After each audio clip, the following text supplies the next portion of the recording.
Knee pain, back pain, shoulder pain, ఎటువంటి మొండి నొప్పులనైనా తగ్గించే clinic Indo British advanced pain clinic. అందరికీ నమస్కారం. ముఖ్యంగా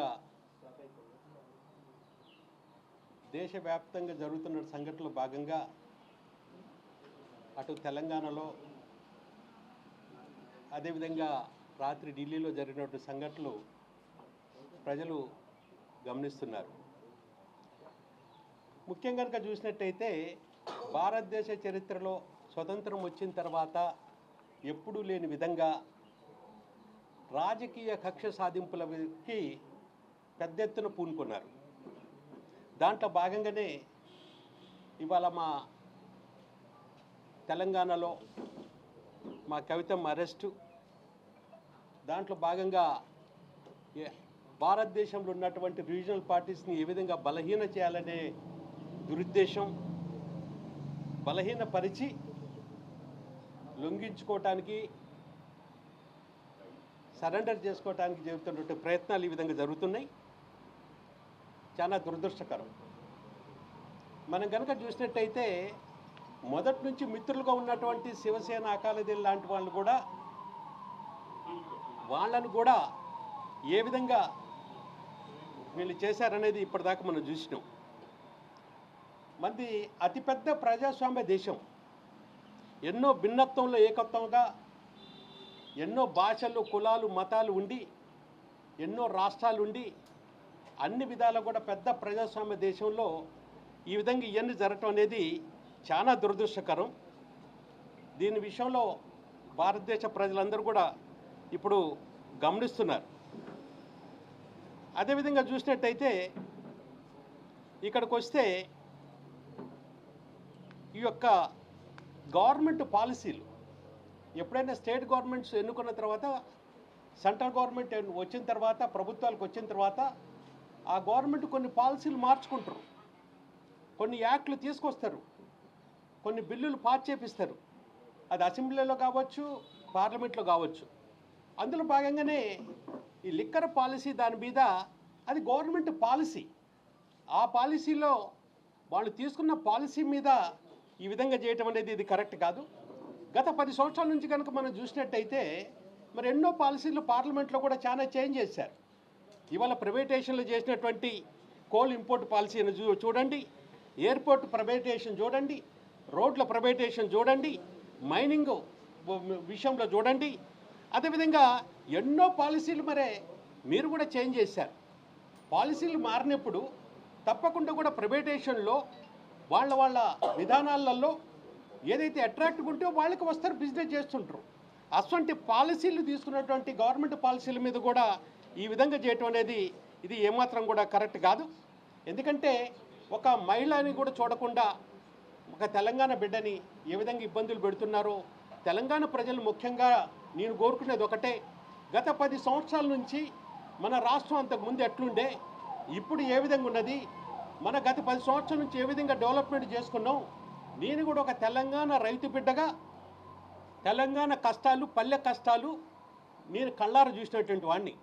అటువంటి కష్టాలు 10 సంవత్సరాలలో కేసీఆర్ గారు ముఖ్యమంత్రిగా ఉండటం, ఆ టైంలో తాగటానికి, సాగుకి ఇబ్బంది లేకుండా, కరెంటుకి ఇబ్బంది లేకుండా రైతుల్ని, బడుగు బలహీన వర్గాలను అన్ని విధాలు కూడా ఆదుకున్నాం. అందుకనే మళ్ళీ ఒక్కసారి తెలంగాణ ప్రజలందరూ కూడా నేను కోరుకునేది ఒకటే, జరుగుతున్న పరిణామాలను చూసి తప్పకుండా కూడా రాబోయే టైంలో మళ్ళీ మీరు కేసీఆర్ గారికి, మా పార్టీకి అన్ని విధాల మద్దతు ఉండాలని మీ ద్వారా తెలంగాణ ప్రజానీకాన్ని కూడా కోరుకుంటున్నాను. ఒక 2-3 అడిషనల్ పాయింట్స్ యాడ్ చేస్తాను నామగారు చెప్పిన తర్వాత. ఒకటి, నిన్నటి వరకు శాసనసభ ఎన్నికలు జరుగుతున్న వాతావరణంలో ఈ ఈడీ రేట్స్ అన్నీ కూడా రీజనలైజ్ చేశారు. అంటే ఏ రాష్ట్రంలో ఎలక్షన్ ఉంటే అంతవరకు పరిమితం చేశారు. ఇప్పుడు రీజనల్గా జరిగిన ఈడీ రేట్స్ అన్నిటినీ కూడా ఇప్పుడు నేషనల్ క్యాపిటల్కి తీసుకొచ్చారు. పార్లమెంట్ ఎలక్షన్స్ జరుగుతున్నాయి కాబట్టి ఆ ఉద్దేశంతో వారు చెప్పినట్టు ఈరోజు కేవలం ఏ రాజకీయ పార్టీలు వారికి లొంగలేదో, వారితో అలయన్స్లో రాలేదో, లేకుంటే ఏ రాజకీయ నాయకుడు వాళ్ళ పార్టీలో చేరలేదో అటువంటి వారిపైనే ఈ కక్ష అనేది చాలా స్పష్టంగా కనిపిస్తుంది. కవిత గారి ఇష్యూకి వస్తే మనీ ట్రేల్ అనేది ఎక్కడ లేదు. ఆమెకు డబ్బు ముట్టినట్టు, లేకుంటే ఆమె ఖాతాలో పడ్డట్టు, లేకుంటే ఆమె డబ్బు తీసుకొని వేరే వాళ్ళకి ఇచ్చినట్టు ఎక్కడ కూడా దాఖలాలు లేవు. మాకు సంపూర్ణమైన విశ్వాసం ఉంది న్యాయ వ్యవస్థల పైన. తప్పనిసరిగా జస్టిస్ విల్ ప్రివేల్, న్యాయం జరుగుతుంది. ఈ పోరాటం అనేది ఏదైతే జరుపుతున్నారో తప్పనిసరిగా ధైర్యంగా బీఆర్ఎస్ పార్టీ దీన్ని ఎదుర్కొంటుంది. ఎందుకంటే ఇప్పుడే చెప్పినట్టు ఇది మాకు కొత్త ఏం కాదు. కేసీఆర్ గారు ఈ దేశానికి మతానికి కులానికి అతీతంగా ఒక డిఫరెంట్ నరేటివ్ ఇచ్చాడు, అభివృద్ధి దిశలో తీసుకెళ్ళాలి అని. ఇది కొన్ని రాజకీయ పార్టీలకు నచ్చకపోవచ్చు, కానీ దేశ ప్రజల అభివృద్ధి దృష్టిలో పెట్టుకొని ఈ తెలంగాణలో జరిగిన కార్యక్రమాలన్నీ కూడా ఈ విధంగా తీసుకెళ్తున్న సమయంలో ఈ విధమైన కక్ష సాధింపు అనేది చాలా స్పష్టంగా కనిపిస్తుంది. ఒక మహిళ పైన మీరు నిన్న చూశారు, ప్రధానమంత్రి గారు శక్తి అనే మాట అనగానే ప్రతిపక్షాలపై పడ్డాడు, మహిళలను అగౌరవపరుచుతున్నారనే మాట చెప్పారు. మరి ఈరోజు ఒక బిడ్డను ఈ విధంగా అంటే సన్సెట్ తర్వాత కూడా అరెస్ట్ చేసే పరిస్థితులు ఏర్పడ్డాయంటే మీరు మాట్లాడేది ఒకవైపు శక్తి మాకు ధైర్యం ఇస్తుంది అని మహిళా లోకాన్ని గౌరవించే విధంగా చెప్తారు, మరోవైపున వస్తే దానికి భిన్నంగా మీ డిపార్ట్మెంట్స్ వ్యవహరిస్తుంది అనేది ఇక్కడ చాలా స్పష్టంగా కనిపించాయి. కావున ఇప్పుడే చెప్పినట్టు డెఫినెట్లీ దీనిపైన బీఆర్ఎస్ పార్టీ ఆ రోజు తెలంగాణ పోరాటన జరిగినప్పుడు ఇటువంటి చర్యలే పడ్డారు. అప్పుడు ఆ రోజు పార్టీని బ్రేకప్ చేయడానికి, ఉద్యమాన్ని ఆపటానికి రకరకాల మాటలు చెప్తూ ఇంకా ఎవరు మిగిలరు దీంట్లో అనే మాటలు చెప్పినా ఇవన్నీ ఎదుర్కొని ఏదైతే గోల్ తెలంగాణ సాధించాలనుకున్నామో ఆ రోజు కేసీఆర్ గారు సాధించారు. ఇప్పుడు ఇదే విధంగా ఈ విధమైన ఈ అట్రాసిటీస్ కానీ వేధింపుల్ని కానీ తప్పనిసరిగా ఎదుర్కొని మళ్ళీ ఒకసారి విల్ కమ్అవుట్ క్లీన్ అనే విశ్వాసం మాలో ఉంది. న్యాయ వ్యవస్థలో అల్టిమేట్గా న్యాయం జరుగుతుందనే నమ్మకం కూడా మాకుంది. అందరికీ నమస్కారం.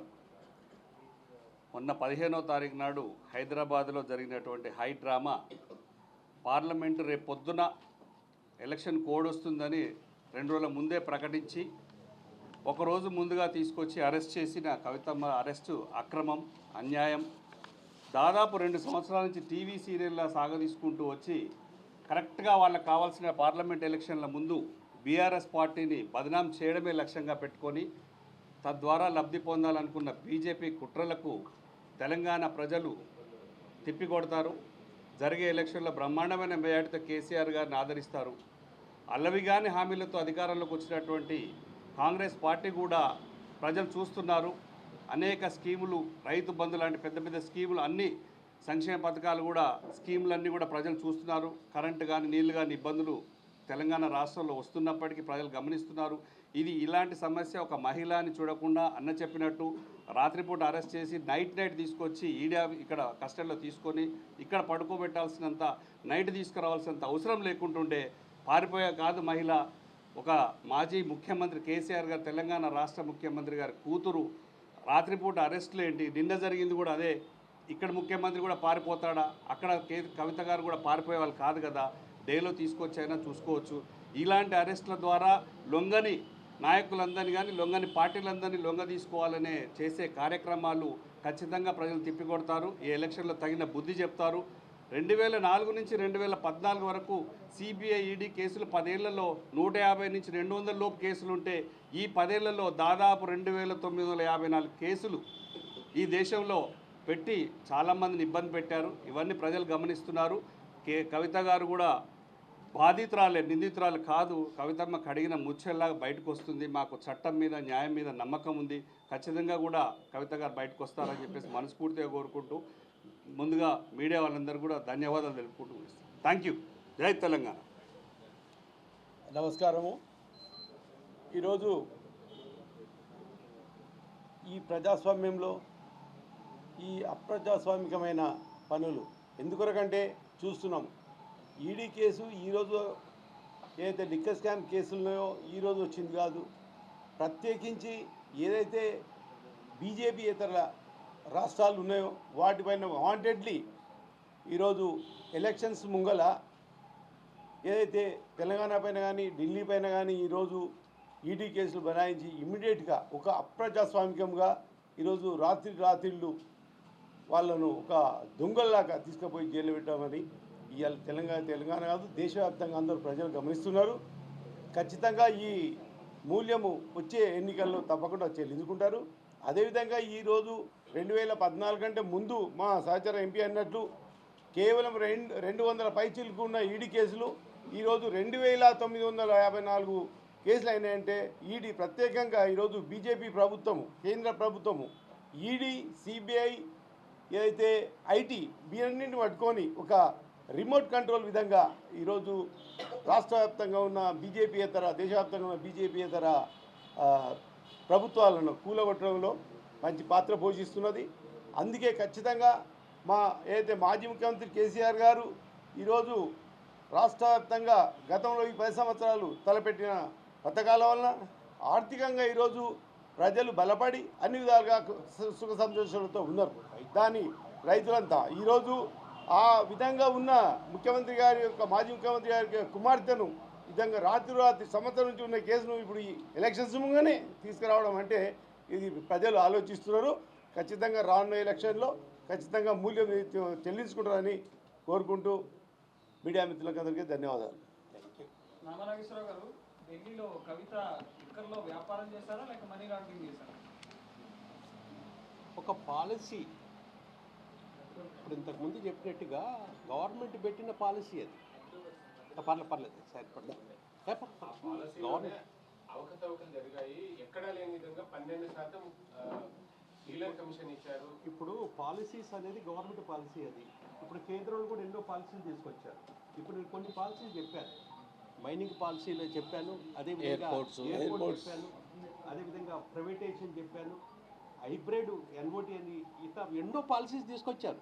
పాలసీలు ఎందుకు తీసుకొస్తారు అని అంటే ఖచ్చితంగా కూడా ఆ పాలసీ మార్పు వల్లనే రాబోయే టైంలో అందరూ కూడా ఉపయోగపడి ఉంటుంది. ప్రైవేట్ వ్యక్తులకు పాలసీని వాళ్ళకి అనుగుణంగా తయారు చేయొచ్చు అనేది మీరు చెప్తున్నారు. పాలసీలు అనేది గవర్నమెంట్ ఎవరికి అనుగుణంగా చేసేది ఉండదు. దానికి ఒక పద్ధతి ఉంటుంది. కేంద్రంలో 100 పాలసీలు మార్చారు. ఎవరికి అనుగుణంగా కేంద్రం అప్రూవల్ లేకుండానే రాష్ట్ర కేబినెట్ ఆమోదం తెలిపింది. ఆ ఆమోదం తెలిపిన దాంట్లో పాలసీని ఎట్లా డిజైన్ చేయొచ్చు అనే అంశంలో కవిత ఇన్వాల్వ్ అయింది. 33% ఆమె అందులో షేర్ వాటా కూడా తీసుకున్నారు. నేను చాలా క్లియర్గా చెప్తున్నా, గవర్నమెంట్ పాలసీ మీద అది స్టేట్ గవర్నమెంట్ కానీ సెంట్రల్ గవర్నమెంట్ కానీ గవర్నమెంట్లు మారిన తర్వాత ఎన్నో పాలసీలు చేంజ్ చేస్తుంటారు. దాంట్లో భాగంగా వాళ్ళు గవర్నమెంట్ తీసుకున్న డిసిషన్ మీద పాలసీలు చేంజ్ చేసినప్పుడు అది గవర్నమెంట్కి సంబంధించింది, అది స్టేట్ గవర్నమెంట్. ఇప్పుడు ఒక్క నిమిషం, ప్రతి పాలసీ ఇప్పుడు మైనింగ్ పాలసీ కానీ కొన్నప్పుడు స్టేక్ హోల్డర్లను అందరూ కూడా పిలిపిస్తారు. సెంట్రల్ గవర్నమెంట్ స్టేక్ హోల్డర్లను పిలిపించి ఈ పాలసీ ఈ విధంగా అడగొచ్చు, పబ్లిక్ హియరింగ్. అదేవిధంగా ఇది పాలసీల మీద మనం మాట్లాడుకోవాల్సిన అవసరం లేదు. అదేదో అది ఆరోపణలే, అది నువ్వే చెప్తున్నావు కదా ఆరోపణ. మీరు చెప్పిన వాళ్ళంతా వారంతా అప్రూవల్ గా మారారు, మిస్టేక్ జరిగింది, తప్పు జరిగింది, అందులో మేము ఇన్వాల్వ్ అయినా వారి స్టేట్మెంట్. ఒకటే మీకు చెప్పేది ఏంటంటే పాలసీల మీద ఇది ఆల్రెడీ కోర్టులో ఉంది కాబట్టి, న్యాయ వ్యవస్థలో ఉంది కాబట్టి, అది అన్నీ కూడా అందులో ఉన్నాయి కాబట్టి దాని మీద కామెంట్ చేసే బదులు పాలసీస్ మీద గవర్నమెంట్కి, ప్రతి గవర్నమెంట్కి, స్టేట్ గవర్నమెంట్ కానీ సెంట్రల్ గవర్నమెంట్ కానీ ప్రిపరేషన్ ఆఫ్ ది పాలసీస్ అనేది గవర్నమెంట్ రెస్పాన్సిబిలిటీ అని మీరు అంటున్నారు. అది ఉన్నది అందులో, అదన్నీ బయటకు వస్తాయి కదా. 25వ తారీఖు 11/2022 సంవత్సరంలో 10,000 పేజీలతో సిబిఐ ఛార్జ్ షీట్ దాఖలు చేసిన అందులో ఈ అన్ని అంశాలను పేర్కొన్నారు. డ్రాఫ్ట్ రూపొందించినప్పుడు సలహాలు తీసుకోవడం వేరు, పాలసీని మీకు అనుకూలంగా తయారు చేయడం వేరు కదా. రెండు ఒకదానికి తయారు చేస్తారండి, అవన్నీ కూడా వస్తాయి కదా. అది వచ్చింది కాబట్టి అరెస్ట్ చేశామని చెప్తున్నారు. పాలసీ అంటున్నారు కదా, అసలు ఇప్పుడు మీరు భాగస్వాములను పిలిచి మాట్లాడవచ్చు, పాలసీ తీసుకుంటున్నారు. ఆ భాగస్వామిలో భాగంగా కవిత వచ్చిరా రాలేదు? మీరు చెప్పడానికి మీరు అంగీకరించినట్టయితే పాలసీ డిసిషన్ తీసుకొని స్టేక్ హోల్డర్లు అయితే ద మ్యాటర్ కోర్టులో ఉంది, అది మాకు పూర్తి కాన్ఫిడెన్స్ ఉంది, కోర్టులో మాకు న్యాయం జరుగుతుందని. సో ఇప్పుడు ఈడ మనం బయట వాదించడానికి ఇది వేదిక కాదు. ఒకటి ఈడీ కన్విక్షన్ రేట్ కూడా హార్డ్లీ 1% కూడా లేదు. సో కాబట్టి డెఫినెట్లీ మాకు న్యాయ వ్యవస్థపై సంపూర్ణ నమ్మకం ఉంది. We will fight it out. ఇది కేవలం రాజకీయ కుట్ర. Thank you. మరిన్ని వీడియోస్ కోసం ఛానల్ ని సబ్స్క్రైబ్ చేయండి, లేటెస్ట్ అప్డేట్స్ కోసం వాట్సాప్ ఛానల్ ని ఫాలో చేయండి అండ్ లింక్ డిస్క్రిప్షన్ లో ఉంది.